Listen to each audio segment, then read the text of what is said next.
வணக்கம். நான் டாக்டர் கார்த்திகேயன், ஆயுர்வேத மருத்துவர்.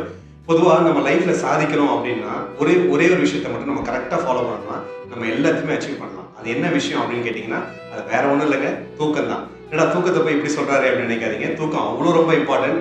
தூக்கம் எவ்வளோ முக்கியம் அப்படின்றத என்னை விட அந்த தூக்கத்த தொலைச்சவங்க இருக்காங்க இல்லையா? சரியா எனக்கு தூக்கமே வரலன்னு சொல்றாங்க பார்த்தீங்களா? அவங்களுக்கு அத பத்தி தெரியும்.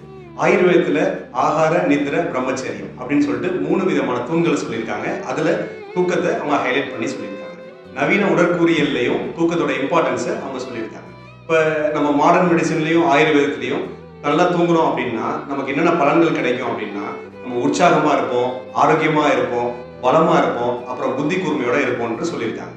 தூக்கம் நம்ம உடம்பும் மனசும் சார்ந்த விஷயம்.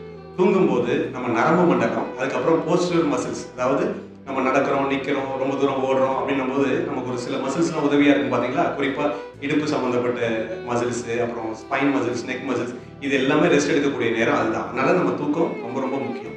National sleep foundation sleep duration recommendation, அதாவது யார் யார் எவ்வளோ நேரம் தூங்கலாம் அப்படின்னு ஒரு சஜஷன்ஸ் கொடுத்துருக்காங்க. அது என்னென்ன அப்படின்னு பார்த்தோம்னா, பிறந்து 3 மாதங்களே ஆன குழந்தைகள் ஒரு நாளைக்கு 14 முதல் 17, அதாவது 14 to 17 ஹார்ஸ் தூங்கலாம். இன்ஃபேன்ட் சொல்லக்கூடிய 4 முதல் 11 மாதம் உள்ள குழந்தைகள் 12 முதல் 15 மணி நேரம் தூங்கலாம். டாட்லெஸ் 1 to 2 இயர்ஸ் இந்த குழந்தைங்க வந்து 11 to 14 ஹவர்ஸ் தூங்கலாம்.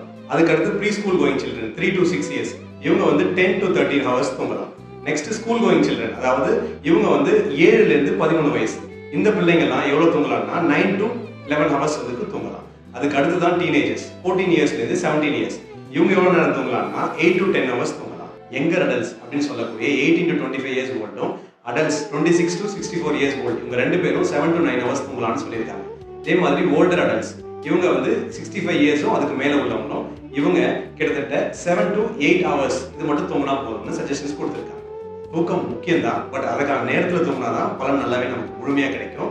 ஆயுர்வேதத்தில் பகல் தூக்கத்தை என்கரேஜ் பண்ணவே இல்லை, கோடை காலத்தில் மட்டும் தூங்கிக்கலாம்னு சொல்லியிருக்காங்க. ஆனால் அதுலேயும் ஒரு எக்ஸம்ஷன் என்னன்னா, உடல் பருமன் உள்ளவங்க, எண்ணெய் பலகாரங்கள் அதிகமாக உட்கொள்றவங்க, ஃபுட் பாய்சன் உள்ளவங்க, இவங்கெல்லாம் வந்து பகல் தூக்கம் தூங்கவே கூடாதுன்னு சொல்லியிருக்காங்க.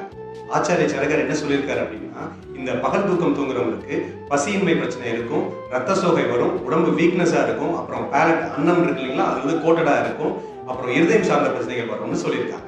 இந்த நவீன காலத்துல டெக்னாலஜிஸோட வளர்ச்சி ரொம்ப தவிர்க்க முடியாத ஒன்று ஆயிடுச்சு. அதனால நம்ம என்ன பண்ணோம்னா, அதோட யூசேஜை குறைச்சிக்கிட்டு தூக்கத்துல நம்ம கான்சன்ட்ரேட் பண்ணோம் அப்படின்னா நம்ம ஆரோக்கியமா இருப்போம்.